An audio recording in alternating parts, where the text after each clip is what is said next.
আইন আদালত যাই বলেন না কেন, কোথাও আর বিচার নেই, কোথাও কোনো মানবাধিকার নেই। আইন কানুনের চরম লঙ্ঘন।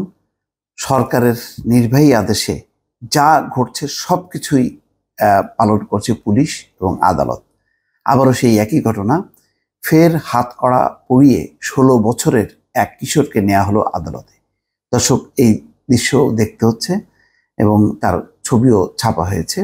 হাতকড়া পরিয়ে 16 বছরের এক কিশোরকে নেওয়া হলো আদালতে।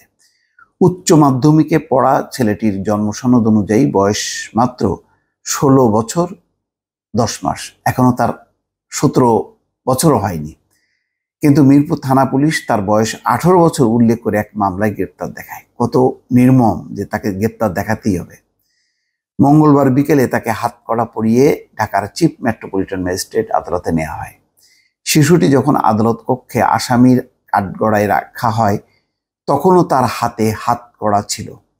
শিশুটি বারবার বলছিল তার হাঁপানি রোগ আছে, তবুও তার প্রতি কোনো রকমের সহানুভবতা দেখানো হয়নি। দেখানোর মতন আইন আদালতের এখন আর নেই। পরে কিশোরের আইনজীবী আদালতে তার জন্ম সনদ জমা দিয়ে তাকে শিশু হিসেবে গণ্য করে মামলাটি শিশু আদালতে পাঠিয়ে দেওয়ার আবেদন করে। এরপর ঢাকার নারী ও শিশু নির্যাতন দমন ট্রাইব্যুনাল ৮ শিশুটিকে কিশোর উন্নয়ন কেন্দ্রে পাঠানোর নির্দেশ দেন। আদালত চত্বরে এসে ওই কলেজ ছাত্র সাংবাদিকদের বলেন, তার গ্রামের বাড়ি ঢাকার নবাবগঞ্জে, মিরপুরের একটি হোস্টেলে থেকে লেখাপড়া করে সে। গত সোমবার দুপুরে তার এক বন্ধুকে নিয়ে মিরপুর 10 নম্বর গোল চত্বরে যায়।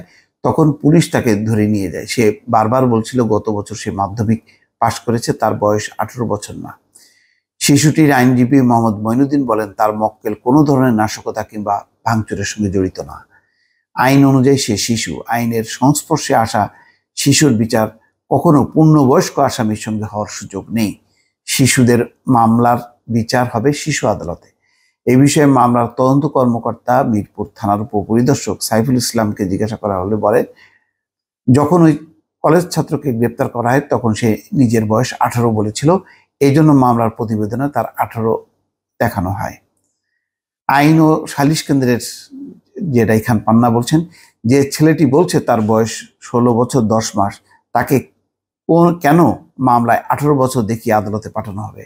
আইন শৃঙ্খলা রক্ষাকারী বাহিনীর যেসব সদস্য আইনের ব্যত্যয় ঘটাবেন তাদের জবাবদিহি আওতায় এনে প্রশাসনিক ব্যবস্থা নেওয়া দরকার।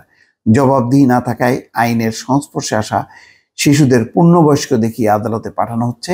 এতে শিশুরা মানসিক নির্যাতনের শিকার হচ্ছে।